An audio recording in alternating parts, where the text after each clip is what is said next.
Remember guys, ride within your limits, and if something does happen, let's do an after incident check. We'll go over that today.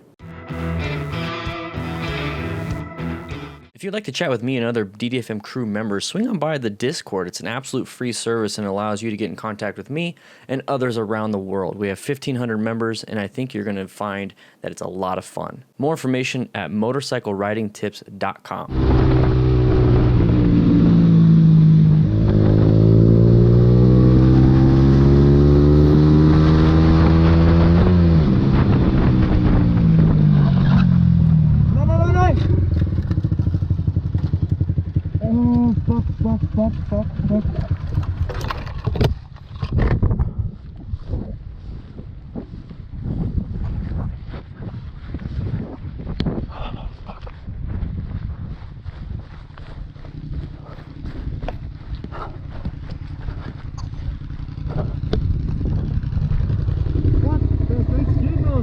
Oh fuck, serious.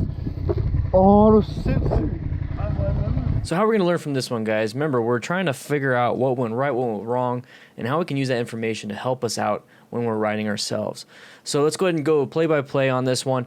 So right now, the person up front is going to be the one that's going to be going off the road, and he's not even in his lane. So I'm assuming this is a beginner rider, and he goes into this a little bit too quick. You see the rear tire skid. There it is. There's the skid, and he's going to go off road, and he's going to try to ride it out. And that's exactly what he does. He rides it out and then comes to a stop. And then the rider behind him turns everything off, and he's going to check his buddy, double check everything, trying to figure out what the heck happened.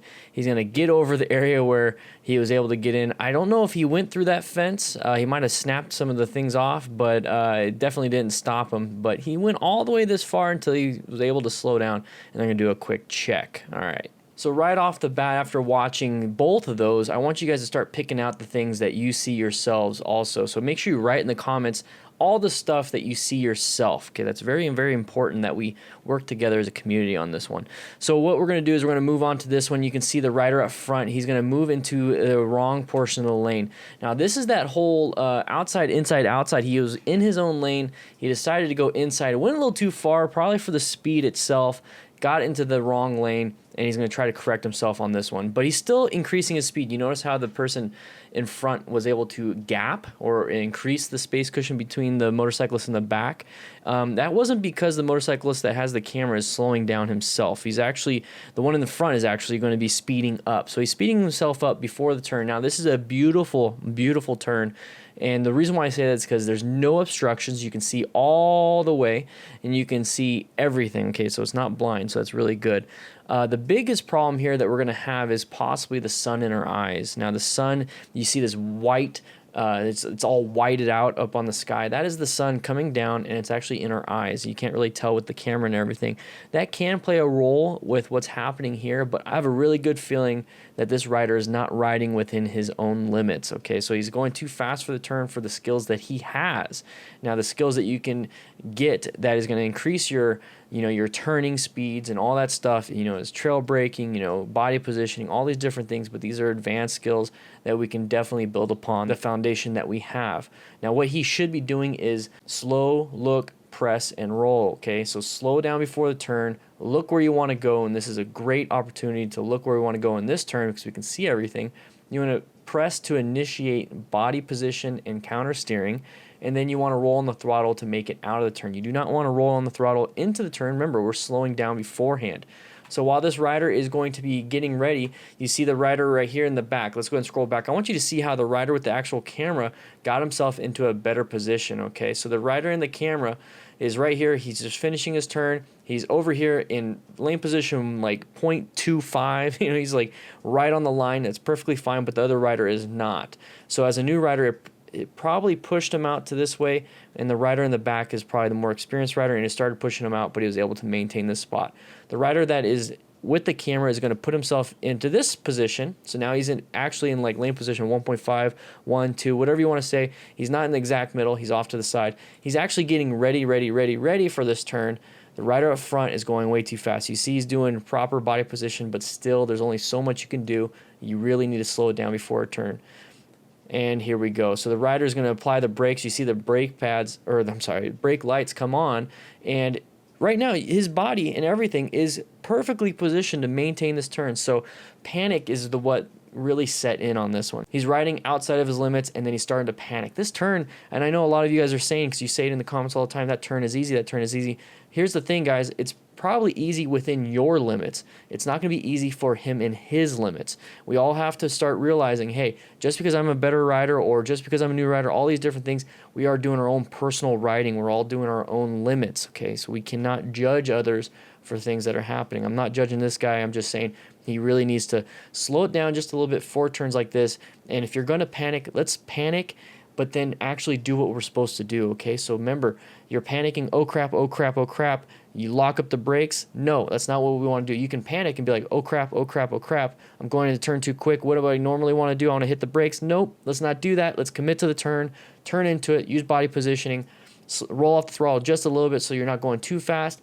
There's no traffic coming up this way. I have the full 2 lanes. Let's use it, use it, use it. I made a mistake. Next time I go riding, I'm not doing that. Not even next time I go riding. The next turn, I'm not going to do that. I'm going to take it nice and easy. So we're going to go into there. There is the rear tire slide. Let's go ahead and go back just a little bit. That right there is the rear tire. That right there is the rear tire sliding, okay, guys? So if you lock up that rear tire, especially in a turn, this is what it's going to look like. It's going to do this. Now, this can really lead into a low side, especially if he's going to try to maintain that turn. You see how the front tire is actually pointed straight. That is exactly where he's going to go. Typically, what happens with a rear tire slide, especially in a turn with too much body position, you're going to wash out and do a low side. One thing that can happen in this situation is that that rear tire can grab that ground and traction and everything and then flip you over into a high side. So there's different things here. Also, take a look at the gravel on the road. We should not be going too fast in a road that we haven't been on, we haven't double checked. That is why you do it at a track, not here in this type of area. Now remember, he's not racing. These people are not racing. This is just riding outside of limits. If 50 miles per hour is the top of your limit and you're riding at 60 miles an hour, guess what? You're outside your limits. Let's build ourselves slowly, slowly, slowly in a safe environment. This is not the safe environment. We have sun in our eyes, gravel on the ground, and a new rider up front, not riding within his limits. Who knows? It might have been at the end of the day after a long ride, a little bit of fatigue, not too sure. But he did panic with the rear brake on this one. That is not going to be good. See how it grabs right there? That is exactly what I'm talking about. So he's going to be sliding, sliding, grab. Boom. That's when the traction on the tire actually grabbed. The brake lights are still on, so he's still applying brake pressure, maybe reduced a little bit of brake pressure. But the brake light is activated still. So we're going to go through here, and I think this fence is actually an electrified fence because they're relatively not strong. They just have the electricity within them. If this was like a wood fence or a barbed wire fence, this would have been a lot more dangerous and injury prone, but I think he snapped the electric part of the fence and went right through. And in this situation, guys, just roll off the throttle and try your absolute best to ride it out. He's actually very lucky to actually keep it upright right now. We got nice flat dirt right here. Let's ride it out, ride it out. Do not slam that front brake, do not slam anything, and he did a good job trying to save it. But if you notice on the camera with the guy in the back, that road is pretty much done. Let's scroll back just a little bit. Look at the turn is done. You can point yourself in a great position and you can see everything. So the rider just needs to commit to it. Another thing you want to do is an after ride check. So now that we're here in this position, he is checking everything. He's like, oh man, oh man, oh man. We should do an after incident check, everybody. Okay, that's what's really important. He did go through a fence. He did go over some massive bumps. You really want to check that tire. You want to check the rim. You want to check all your primary controls. Make sure everything is still functioning. And then if you can, ride it off and get onto the main road. I would, in this situation, let the homeowner know, hey, I went through your fence. I'm totally sorry. Let me know. And, you guys have to make it right, okay? Make it right in that situation. Do not just take off like an idiot. So what can we take from this lesson, guys? Ride within your limits, okay? Remember, if 50 miles per hour is the top of your limit, do not go 60, 70, 80 miles an hour. Build yourself up. If you panic, everyone's going to panic, especially in an emergency situation like this, but your body's natural response is to do something that's typically wrong. Now, if you train, if you panic, your training is going to kick in and you're going to do what's hopefully right. Also, after an accident or after any type of minor thing like this, especially if you hit an object, make sure you do an after incident check. That is something that you really want to do. You want to check your forks, you want to check your tires, you want to check your rim, you want to check your chain, you want to check everything. Just do a quick check, 5 to 10 minutes. It shouldn't take very long.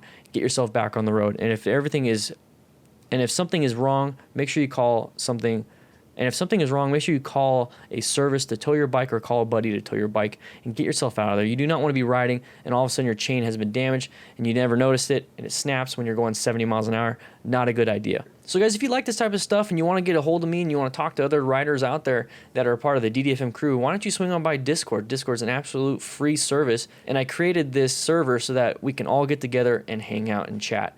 Check it out, see if it's something you like. If you don't, I'll see you guys around. With that said, hope you ride safe, be safe, and bye.